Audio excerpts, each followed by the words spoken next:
Hello everyone and welcome. I hope you're all doing fine in your fish bowls and in your terrariums and in all of the other places where you hang out this beautiful day. Hi. Today, welcome first and foremost to me talking about music production while I commute to and from my beautiful day job. Today I will be talking about the art of acapellas, making remixes, making covers and that kind of thing. And I'm gonna break it down into two parts. That's covers and remixes.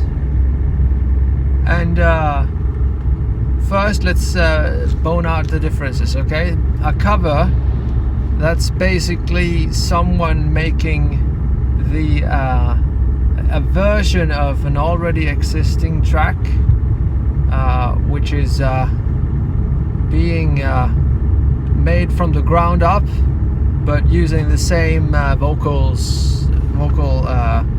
melodies and that kind of thing. Everything is exactly the same except for the production. Okay, so there's a different vocalist, there's different takes on the arrangements, and there's difference that way. So this is my interpretation of it anyway. I mean, you'll correct me if I'm wrong, please. Okay. So that's the first thing, how a cover is. And then a remix, so that's basically using existing parts of the track and then rearranging some parts of it. So that could be, as is most commonly referred to then, as the most common thing to do is to use an existing vocal track in the shape of an a cappella version, okay, which is readily available at remix sites, remix competitions, for example, to make your track, to make a remix. Okay. And here's the pros and the cons of both. Okay, so it's easier, I believe, to get a remix done, since there's a lot of remix competitions out there.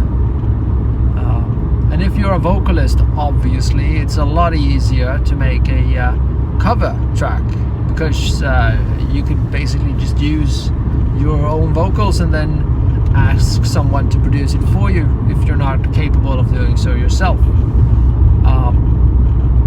But in my case, it would be easier to make a remix.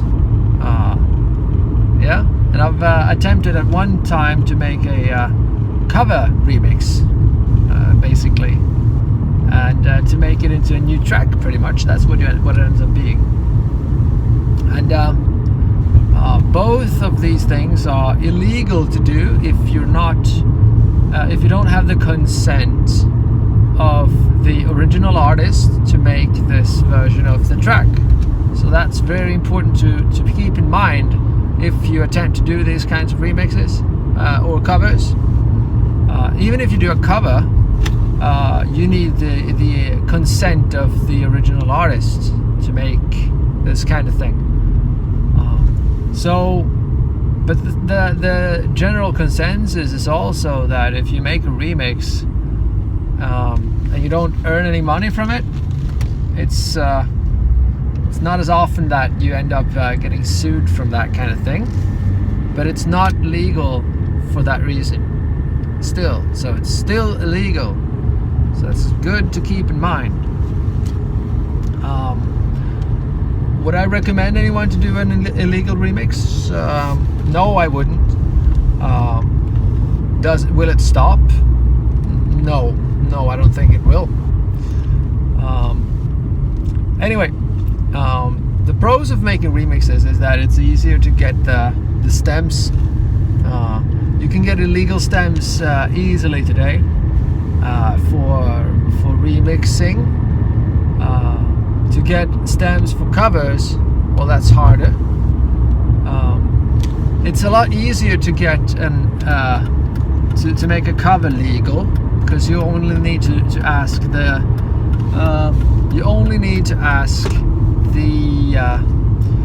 original artist for acceptance to make this cover, and it's not that hard to get that original artist to get an okay from that person.